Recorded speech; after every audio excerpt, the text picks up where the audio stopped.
warahmatullahi wabarakatuh. Jumpa lagi dengan Bu Tuti dalam pelajaran basis data. Ya, kali ini kita pertemuan kedua ya nak ya. Sebelum memulai, mari kita berdoa terlebih dahulu. Doa mulai.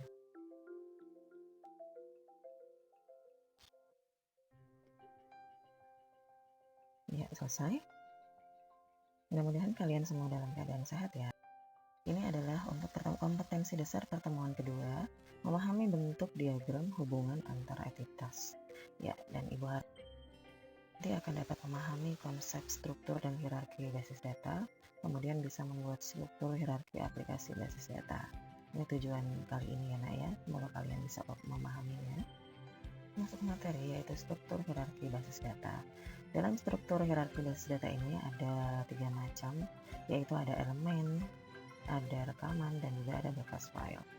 Elemen data itu sendiri adalah satuan data terkecil yang tidak dapat dipecah lagi menjadi unit lain yang bermakna.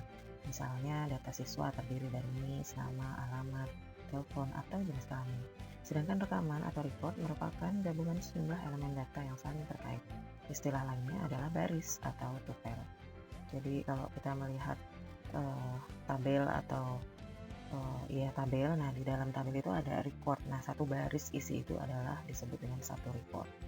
Kemudian berikutnya adalah berkas atau file, himpunan seluruh record yang bertipe sama, gitu ya. Struktur hierarki sebuah database ini dapat digambarkan dalam diagram hierarki sebagai berikut. Ini adalah berkas filenya. Ini terdiri dari record 1, record 2, record 3, dan di dalam record ini ada elemen data atau field atau kolom, ya, isi dari record tersebut. Nah, ini adalah struktur penyimpanan file dan tabel dalam basis data. Penyimpanan filenya, dan ini struktur penyimpanan tabelnya.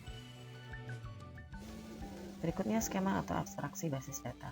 Skema basis data merupakan deskripsi dari basis data yang spesifikasinya ditentukan dalam tahap perancangan.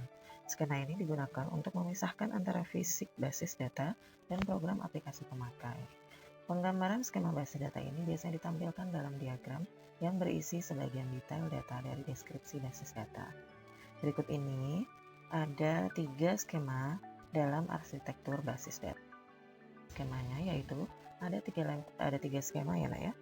1 level internal atau skema internal, 2 skema konseptual, 3 skema eksternal atau view.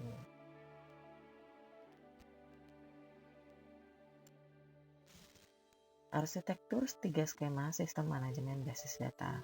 Nah, yang tadi itu dituangkan dalam gambar arsitektur berikut ini. Ya, dari basis data, skema internal, kemudian skema konseptual, dan ada skema eksternal 1, 2, dan menghasilkan program aplikasi. Lanjutkan ke pemodelan data. Pemodelan data merupakan sarana untuk melakukan abstraksi data, merupakan sejumlah konsep untuk membuat deskripsi struktur basis data. Kebanyakan model data memuat spesifikasi untuk operasi dasar, basic operation dalam pengaksesan dan pembaharuan data. Pada perkembangan terakhir dikenal dengan istilah data behavior pada pemrograman berorientasi objek. Terdapat sejumlah cara mempresentasikan model dalam perancangan basis data. Nah, pemodelan data ini secara umum yang pertama, object-based logical model. Nah, dalam pemodelan ini dapat diilustrasikan berdasarkan objek. Ada 4 model di sini. Ada model keterhubungan entitas atau ERD. Yang kedua, model berorientasi objek atau OOM. 3, model data semantik atau SDM. Yang keempat, model data fungsional atau FDM. Nah, model yang kedua adalah record-based logical model. Nah, dalam model ini struktur basis data diilustrasikan berdasarkan record. Kalau tadi berdasarkan objek, dan ini berdasarkan record. Yang pertama adalah model relasional, 2 model hierarki, 3 model jaringan. Nah, lanjut ke struktur konseptual basis data. Terdapat 3 konsep dasar dalam pembuatan deskripsi struktur basis data, yaitu 1 model data konseptual, 2 model data fisikal, 3 model view. Konseptual data menyajikan konsep tentang bagaimana user basis data memandang atau memperlakukan data. Konseptual merupakan level tinggi atau high level yang dekat dengan user. Di dalam konseptual data ini menjelaskan beberapa hal yaitu entitas, atribut, key, dan relasi antar entitas. Entitas itu sendiri adalah objek yang mewakili sesuatu dalam dunia nyata dan dapat dibedakan antara satu dengan lainnya atau unit. Setiap entitas memiliki beberapa atribut yang mendeskripsikan karakteristik dari objek.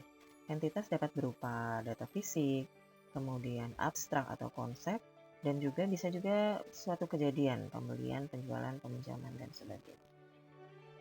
Entitas dibedakan menjadi dua macam ya, ada entitas kuat dan juga ada entitas lemah. Entitas kuat itu sendiri adalah keberadaannya tidak tergantung pada entitas lain. Contohnya, nama entitas kemudian pegawai. Berbeda dengan entitas lemah, keberadaannya bergantung pada entitas lain. Di sini dia berada di dalam entitas yang lain. Contohnya tanggungan. Gitu. Nah, atribut itu sendiri adalah karakteristik dari entitas atau relationship yang menyediakan penjelasan detail tentang entitas atau relationship. Dalam penerapannya, atribut merupakan field atau kolom dari sebuah tabel. Misalnya, entitas mahasiswa memiliki atribut nama, alamat, NIM, dan sebagainya. Berdasarkan karakteristik sifatnya, atribut dapat dikelompokkan menjadi 5 ya. Yang pertama ada simple atribut dan composite atribut, dan ini pengertiannya dan contohnya juga. Yang kedua adalah single valued atribut dan multi valued atribut, mandatory atribut. Yang keempat adalah derived atribut atau atribut turunan, dan yang kelima adalah key atribut. Dalam key atribut ini terdapat 3 macam, ada super key, ada candidate key, dan prime. Super key itu sendiri adalah satu atau gabungan beberapa atribut yang dapat membedakan setiap baris data dalam sebuah tabel secara unik. Ya. Berikutnya yang kedua, candidate key merupakan super key yang jumlah atributnya paling sedikit. Misalnya candidate key untuk entitas pegawai antara lain adalah nama. Jika dapat dijamin kalau tidak ada nama yang sama, maka nama itu bisa menjadi candidate key. Berikutnya primary key. Primary key ini adalah suatu candidate key yang dipilih menjadi kunci utama karena sering dijadikan acuan untuk mencari suatu informasi. Jadi dia unik dalam setiap kolom atau setiap baris ya. Contohnya nomor KTP dia tidak sama satu dengan lainnya, maka dia menjadi primary key. Dan di sini berikut ini dijelaskan jenis-jenis tipe data dalam Microsoft Access ya. Karena Microsoft Access merupakan sistem database yang masih digunakan sebagai pemula ya terutama. Jadi kita bisa belajar dari Microsoft Access itu bagaimana cara membuat database. Ya, berikut ini tipe-tipe datanya, ada teks, ada memo, auto number, kemudian number, date time, juga yes atau no, kemudian oleh objek, hyperlink, dan lookup wizard. Dan di masing-masing tipe data tersebut ada kegunaannya ya nak ya, silahkan kalian baca dan kalian memahaminya. Dan contoh struktur tabel dalam basis data sistem nilai mahasiswa yaitu ada tabel mahasiswa di sini, ada nomor mahasiswa, number, nah itu termasuk primary key. Kemudian alamat, jenisnya teks, kelas jenisnya tipe datanya chart, mahasiswa foto adalah oleh objek. Nah, tabel dosen itu sendiri ada nik dosen, tipenya number ya, dan dia termasuk primary key, dan nama dosen, golongan, jurusan, dan dosen foto. Dan di dalam itu kita bisa membuat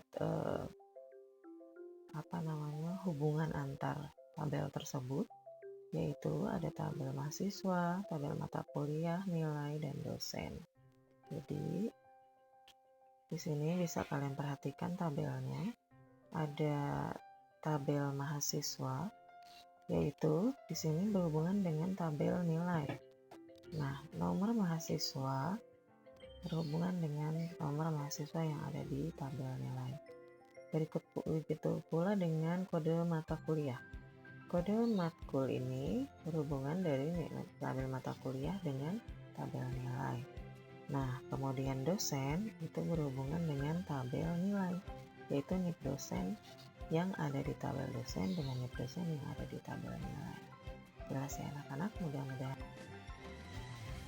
materi kali ini ya, belajar terus dan diulang kembali materi ini ya nak ya, bisa kalian catat kembali sebagai belajar di rumah. Dan berikut ini latihan soal sebagai evaluasi ya nak ya, kalian tulis di buku tulis soal dan jawabannya, kemudian nanti kalian foto dan bisa langsung kirimkan ke ibu ya melalui WA, boleh langsung dikirimkan di aplikasi ini juga boleh, silahkan. Jadi tinggal kalian kasih informasi ke ibu saya kirimkan ke sini atau lewat WA gitu ya. Oke, terus semangat belajar ya nak ya. Dan soalnya ada 5 soal, kalian tulis soalnya kemudian jawabannya, dan jangan lupa foto jawaban kalian, kemudian foto kalian juga saat belajar ya. Terus semangat, sampai berjumpa di pertemuan basis data berikutnya. Terima kasih. Wassalamualaikum warahmatullahi wabarakatuh.